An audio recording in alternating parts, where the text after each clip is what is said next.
Dans le cadre du suivi. Maintenant, de la même manière qu'on va pas forcément aller regarder tous les grammages sur les paquets, etc.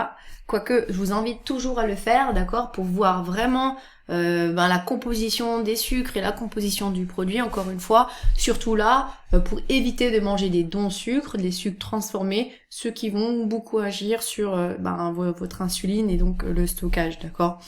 Maintenant, si vous allez sur les produits des listes que je vous ai données, vous vous souvenez, et je vous les remontre tout de suite, c'est ici. Si vous allez sur ce type donc de glucides, bien entendu, sauf si vous allez vraiment vers eux, vous n'aurez pas besoin d'inspecter à chaque fois les aliments. Je vous invite quand même à aller manger des choses qui sont issues de l'agriculture qui est bio. Pourquoi ? Parce que beaucoup moins de pesticides, etc. et donc moins impactantes pour la santé. Et ça, c'est des choses qu'on réabordera ensemble un tout petit peu plus tard. Donc, dans le cadre du suivi, vous le voyez que on est sur cet item-là, d'accord ? Donc, je vous le présente ici. C'est une main creuse. Donc, vous allez prendre votre main, vous la formez un puits, ok ?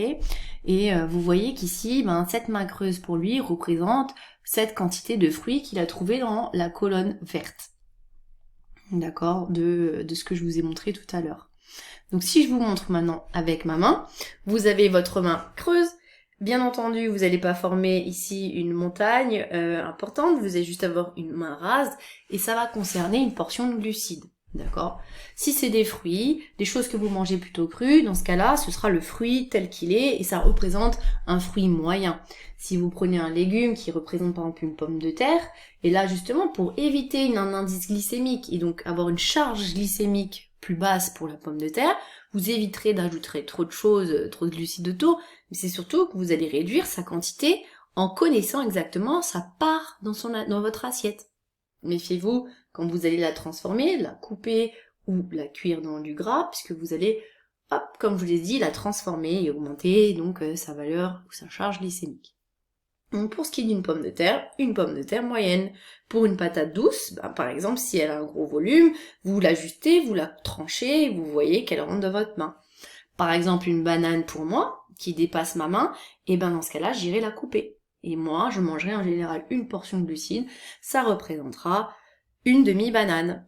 Maintenant, pour tout ce qui est des glucides que vous allez cuire, par exemple le riz ou les pâtes, dans ce cas-là, c'est le riz ou les pâtes cuites. D'accord ? Donc peut-être une fois ou deux, vous regardez ce que ça représente en termes de volume une fois que c'est cuit et vous le mettez dans votre main que vous avez lavé, vous le mettez dans votre assiette et là vous allez avoir votre portion de glucides. Du coup, si vous regardez ici, dans la ligne des glucides, un creux, ça représente entre 20 et 30 grammes, et du coup, c'est l'équivalent que vous pourrez trouver donc dans vos glucides, et c'est facile après à ajuster. Donc, si vous avez une journée avec, je sais pas moi, 5 parts de glucides, 5 portions, vous saurez que le matin, je peux manger par exemple la moitié d'une banane, ça fait une portion, avec un peu d'avoine, ça me fait du coup de l'avoine dans ma main, hop, colonne verte, donc 2 portions. J'en ai aussi de le midi, donc peut-être que je prendrai un fruit et du riz, et après le soir, j'aurai encore une portion à aller prendre, et dans ce cas-là, je mangerai par exemple des pâtes parce que j'aime les pâtes. Attention, les pâtes, c'est souvent du blé, le gluten, vous pouvez augmenter vos sensibilités, faites juste attention, écoutez vos signaux.